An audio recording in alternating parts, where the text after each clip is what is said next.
अब एक बहुत इंपॉर्टेंट खबर आपके सामने रखने जा रहे हैं, एप्स्टीन फाइल्स। अब बोलेंगे आप एप्स्टीन फाइल्स में नया क्या है? ये तो हर जगह है, सोशल मीडिया पर है, अखबारों में है, टेलीविजन पर है, न्यूज में है। लेकिन इस बार एप्स्टीन फाइल्स में एक ऐसा नाम सामने आया है जो बहुत चौंका रहा है। इन दस्तावेजों में रूस के राष्ट्रपति व्लादिमीर पुतिन का नाम आने से सनसनी फैल गई है।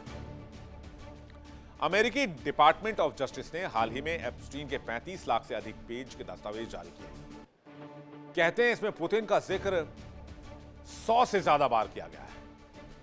दस्तावेजों से पता चलता है कि एप्स्टीन ने रूसी शीर्ष नेताओं से जोड़ने की कोशिश की थी और एप्स्टीन फाइल्स में पुतिन कनेक्शन का खुलासा हुआ है।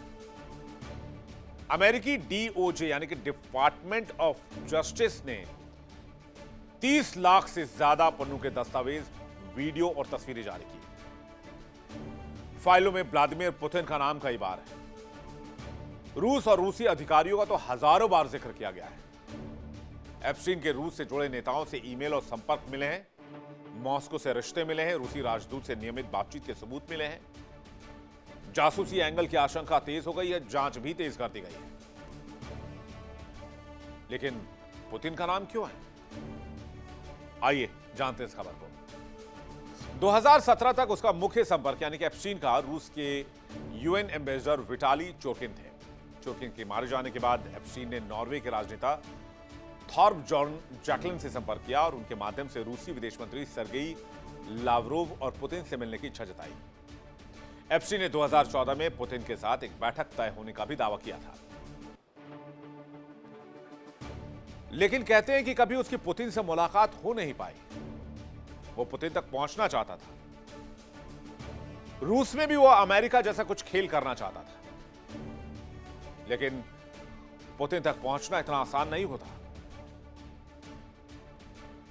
जेफरी एप्स्टीन, जिसने अमेरिकी फाइनेंसर और socialite high profile network business politics royal family से लिंक के तौर पर अपनी पहचान बनाई, लेकिन साल 2000 के दशक के बाद नाबालिग लड़कियों के यौन शोषण के गंभीर आरोप लगे। 2008 में सेक्स क्राइम में दोषी पाया गया, 13 महीने जेल की सजा हुई, फिर प्रोबेशन पर बाहर आया, लेकिन 2019 में फिर गिरफ्तार कर लिया गया सेक्स ट्रैफिकिंग रैकेट चलाने के आरोप में। एप्स्टीन केस की पूरी कहानी भी जान लीजिए। इसकी शुरुआत 2005 में तब हुई जब फ्लोरिडा में एक 14 साल की लड़की की मां की शिकायत पुलिस में पहुंची। इसमें कहा गया कि एप्स्टीन के आलीशान घर में उसकी बेटी को बहाने से बुलाया गया, लेकिन वहां पहुंचने पर उस पर सेक्स करने का दबाव डाला गया। जब उसने घर लौटकर यह बात अपने माता पिता को बताई तो पुलिस में तुरंत शिकायत की गई। तब पहली बार जेफरी एप्स्टीन के खिलाफ आधिकारिक शिकायत दर्ज हुई। पुलिस जांच के दौरान यह मामला सामने आया कि अकेला मामला नहीं है। धीरे धीरे करके करीब 50 नाबालिग लड़कियों की पहचान हुई जिन्होंने एप्स्टीन पर ऐसे ही आरोप लगाए। पाम बीच पुलिस डिपार्टमेंट ने इस मामले को गंभीरता से लिया और कई महीनों तक छानबीन की। इसके बाद एप्स्टीन के खिलाफ क्रिमिनल जांच शुरू हुई। मामले की जांच से पता चला कि एप्स्टीन के पास मैनहट्टन और पाम बीच में शानदार विला है। एप्स्टीन यहां हाई प्रोफाइल पार्टियां करता था जिसमें बड़ी हस्तियां शामिल होती थी। लेकिन अब एप्स्टीन के इस फाइल से पुतिन का नाम जुड़ रहा है, यानी कि पुतिन के साथ कोई डायरेक्ट लिंक तो नहीं है, लेकिन हां, पुतिन का जिक्र जरूर है क्योंकि एप्स्टीन पुतिन से मिलना चाहता था।